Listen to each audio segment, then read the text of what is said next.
You ever get that feeling that life has a hidden set of rules? That for every single step forward, there's some kind of cost attached? Well, today we're exploring a really powerful idea that every gain in life, from money to just being happy, has a price tag. Let's dig into this fundamental principle together. We've all heard that saying, right? There's no such thing as a free lunch. But is that just something people say? Or does it point to something much deeper, a fundamental truth about how the universe actually works? That's the big question we're tackling today. The idea we're examining suggests this isn't just about economics or society. No, it's something way more profound. The source we're looking at calls it an unbreakable universal principle, the iron law.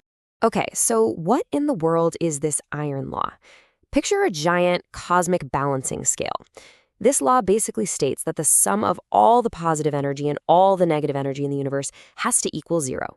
Always. Everything has to balance out. So every gain you get puts a weight on one side, and every payment you make puts a weight on the other. They have to be equal. So this breaks the whole thing down into a really simple but kind of intense cycle. If you want to gain something, anything, you have to pay a price. But here's the flip side. If you do pay a price, say through hard work or sacrifice, you will absolutely gain a reward. It's a two-way street, no exceptions. So that's the big theory, but how does this iron law actually show up in our day-to-day lives?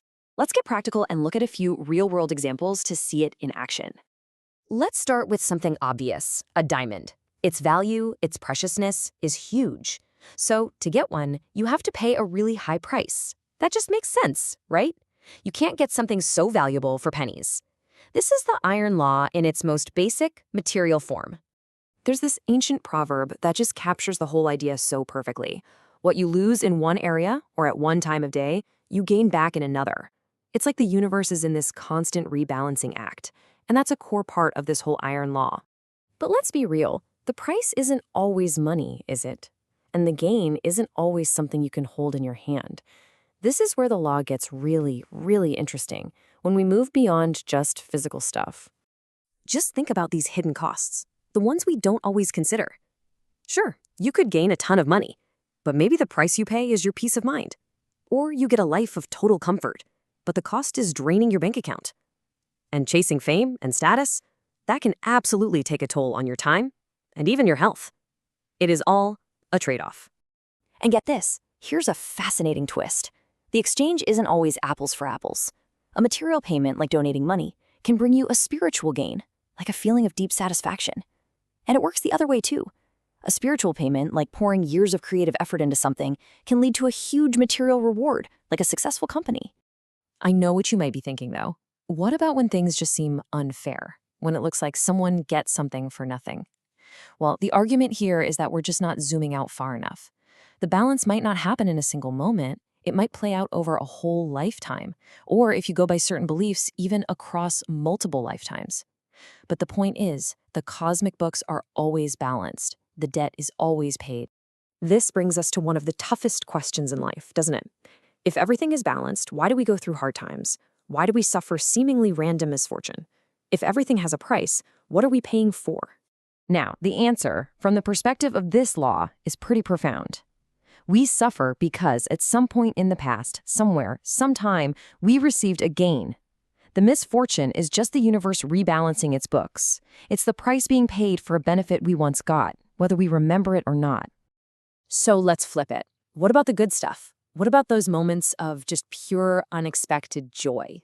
A lucky break, a moment of grace that seems to pop up out of nowhere. Where do those incredible gifts come from? And the logic here is perfectly symmetrical. We experience those happy moments because, somewhere in our past, we paid a price. We endured a hardship, or we made a sacrifice. That joy, that's the reward. That's the gain that we were owed all along. Okay, so if we accept this idea, this cosmic law of balance, what does that actually mean for us? How are we supposed to navigate this system to live better, more balanced lives? The source gives us a pretty clear roadmap.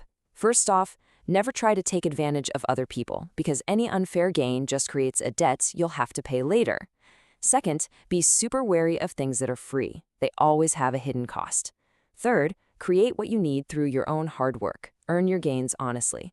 And finally, Try to give more than you take. Think of it as putting positive credit into your cosmic account.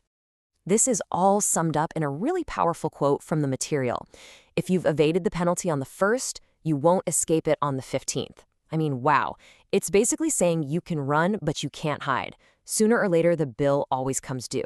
But here's the thing, this isn't something you're just supposed to believe blindly. The author actually gives us a challenge. Don't just take my word for it. Go out and see for yourself. Observe the world, look at your own life and the lives of people around you, and verify if this law holds true. And that's really the thought we want to leave you with. If you were to look at the grand ledger of your own life, what have you paid? And what have you gained? And as you look forward, what price are you willing to pay for the future you truly want? Because the balance is always, always in motion.